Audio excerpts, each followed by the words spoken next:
There's an urgency, there's a sense, I want to go, I want to be part of the next flotilla, because I want to show that it can't happen again. And that's a good thing. The instinct is absolutely right. But it's also true that we need to recognize that this is a marathon and not a sprint. This is a long struggle. There are moments like this, like the attack on Gaza, like the attack on Lebanon in 2006, like the 1982 war in Lebanon, like, we can give all these examples where it was incredibly intense. The beginning of the first Intifada transformed things. The second Intifada got everything very confusing. There are those moments. But what doesn't change is the U.S. policy that has made it possible for Israel to absolutely ignore those pressures and to maintain their illegality. And as long as the U.S. can count on this, and I don't know how many of you saw the report of President Obama's statement after his meeting with Netanyahu. The only term that comes to mind is complete and utter collapse. He said that because of Israel's size and unique security needs, he would not pressure Israel to join the NPT. So much for non-proliferation. Because of Israel's exceptional circumstances, he would not press any longer for a settlement freeze. It's all over. So we got a lot of work to do. The real question is, what are we doing here? What are the needs here? What are the possibilities here for changing U.S. policy, Austin policy, Texas policy, local, state, region? The UT security office, the police, the campus police, they have a communication system. It may be that in the past they've bought that communication system from Motorola, one of the targets of the national BDS movement of the U.S. campaign because of their role in the occupation. Or to have a campaign that would focus on where do we buy equipment for maintaining the campus. You know, as I recall your campus, there's a lot of lawns and stuff, which means they have backhoes, they have tractors, they have all that stuff. I don't even know what all those machines are called. They have to buy new ones every couple of years. That's not an investment issue. That's not something that this investment company controls. This is something that the UT administration decides. When they have to buy a new tractor, it should be any brand not Caterpillar. And here's why, because we don't want our money being used to support Israeli occupation and apartheid. And you can use it in that same way for that same kind of mobilization, that same kind of education.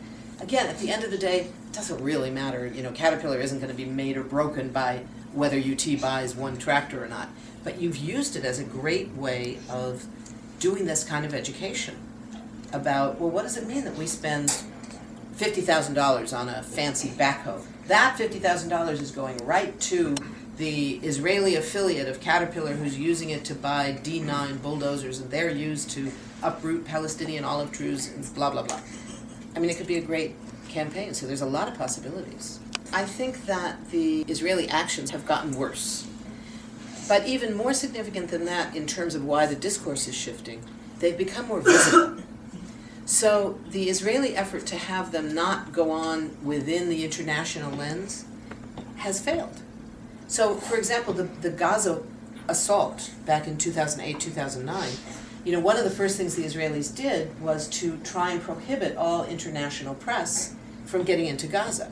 Well, the problem was there were already international press people in Gaza. One, because they lived there, hello. Two, because Al Jazeera had a film crew. And three, because in Gaza, a ton of people have computers and cell phones with video capacity.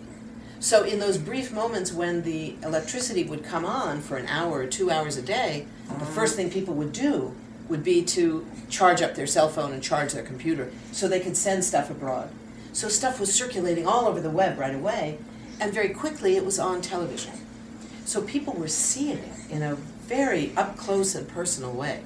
And the horror of that was pretty intense. So that played a huge role. Now, if you look back a year or two before that, you can see some of the more press, the media, and academic/intellectual debate were undergoing a big change. So you had President Carter's book, Palestine, Peace, Not Apartheid. That book was huge, not because it was such a great book. Frankly, there's a lot of problems in that book. But it doesn't matter. What matters is that incredible title that broke a taboo. The taboo that said you cannot use the word apartheid. Now, President Carter wasn't the first one to use it. I remember debates back in 1999, 2000, should we use the term apartheid?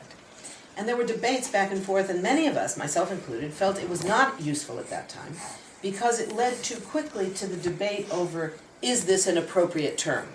That's not the debate you want to have.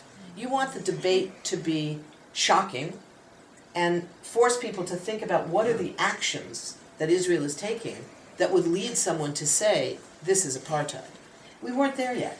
I think we were right not to encourage the use of the term.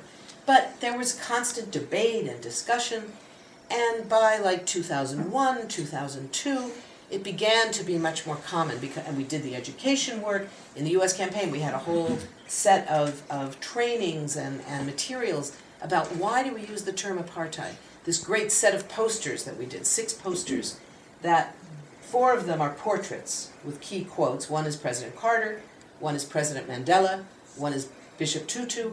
The 4th is the first apartheid president of South Africa, whose name escapes me at the moment, all of whom are making these statements about Israeli apartheid. And then the other 2, one was a set of maps that parallels the Bantustans, and the other, the 6th, was Soweto, the famous picture of the young man, Hector Peterson, who had been killed by South African apartheid soldiers, and his body is being carried by another young man away, and he's running, carrying the body of this young boy. And there's a parallel picture, actually from Navlis, and it shows the picture. So we did that set of posters, and at the bottom they all say, apartheid, bad for South Africa, bad for Palestinians, say no to Israeli apartheid. And that was very popular. All of that happened in the year before, 2 years before President Carter published his book. I don't think he would have written the same book with the same title, absent all that work. When Walt and Mearsheimer came out with their book on the Israel lobby, again, in my view, it's not a great book. I think there's a lot of flaws in it. But it doesn't matter. It broke the taboo that said the Israeli lobby is untouchable. Oh my God, we can't talk about it. It's like suddenly, yeah, we can talk about it. Let's talk about it. That's why it's important. So all of these changes have been underway. 25 years ago, they were shooting into my house in LA for this stuff. These days, I don't even get protesters.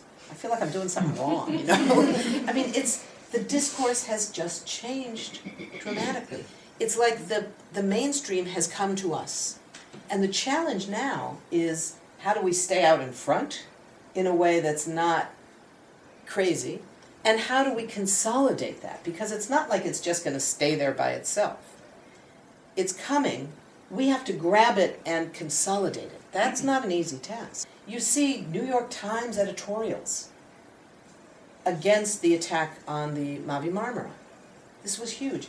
The impact of the Turkish government's position has played a huge role now in the diplomatic isolation of Israel. All of these aspects come together, and our role is to move that even further. In the US campaign, we have our convention coming up in a couple of weeks in Kansas City, and one of the things we're hoping to come out of that is a sense of, where are we now with these enormous changes that have happened?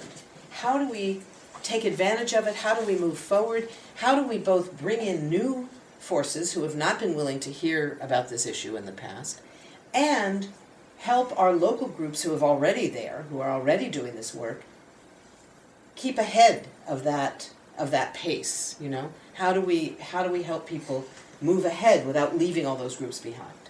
So it's a huge moment of challenge. But I think what we're seeing, for a whole set of reasons, is that people are responding to the crisis in Palestine, to the impact in Gaza, in very new ways.